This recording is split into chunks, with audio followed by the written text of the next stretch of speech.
Good afternoon and welcome to another exciting edition of the West Country Weekend Match with a comprehensive roundup of all the top action from yesterday's games. Expectations were high as Plymouth Argyle wandered up to Wycombe in search of a third away win to improve their second division status. There was a possible place in the top four at stake for Torquay United as they took on Colchester at Plainmoor in Division 3.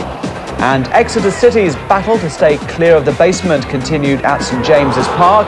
Leyton Orient, the visitors there. All that to come over the next half hour, plus a look at how goal scorers get their kicks when it comes to celebrating. We'll be meeting the star performers who really know how to put on a show when the ball's in the back of the net. Well, let's find out if they had anything to get excited about at St James's Park. Against Wycombe, young James Dungy thrust back into first-team action and Trina Lake followed their progress. With Wycombe adrift at the foot of Division 2, this was the sort of game Plymouth Argyle might have been expected to win. But as Mike Tyson would surely testify today, there's no such thing as a certainty in sport.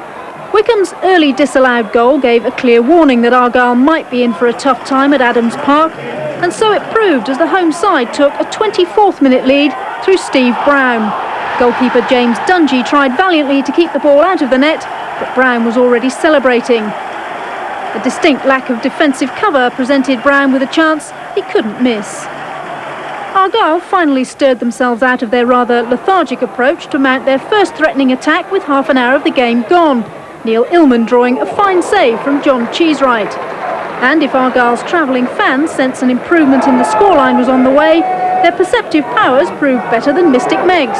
One full-back to another, with Paul Williams popping up for the vital touch. Wycombe's defence caught napping and Williams taking the salute as hero of the hour.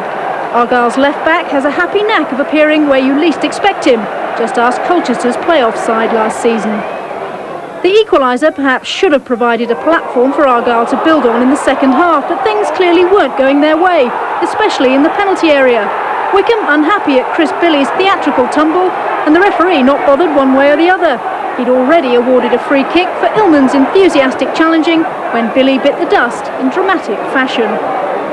Argyle manager Neil Warnock not only thought that should have been a penalty, but reckoned the goalkeeper deserved to be sent off. He wasn't the only one a little disappointed with the officials. Wycombe's new boss, John Gregory, must have delighted at this slick passing move, but that turned to despair when the finish from Davis was ruled offside and the goal didn't count. Dungy had no doubt Dartford referee Steve Bennett was right, even if the Wycombe fans weren't so sure. A let-off then for Argyle, and one which they so nearly capitalised on when a combination of Illman's impish skills and the composure of Michael Evans almost gave them the lead. An inch-perfect cross from Evans, a smart header from Illman, but Terry Evans reacted brilliantly to save the day. Argyle deserved something for their brighter second-half performance, but that effort from the ever-improving Illman turned out to be their last real hope of success. Wycombe were denied the chance of regaining their lead when Dungy produced an excellent save to deny McGavin. From the corner, though, Wycombe were in front again as former Argyle trialist Miguel de Souza bundled the ball between Billy and Dungy for the winner, and Wycombe's first home victory for a month.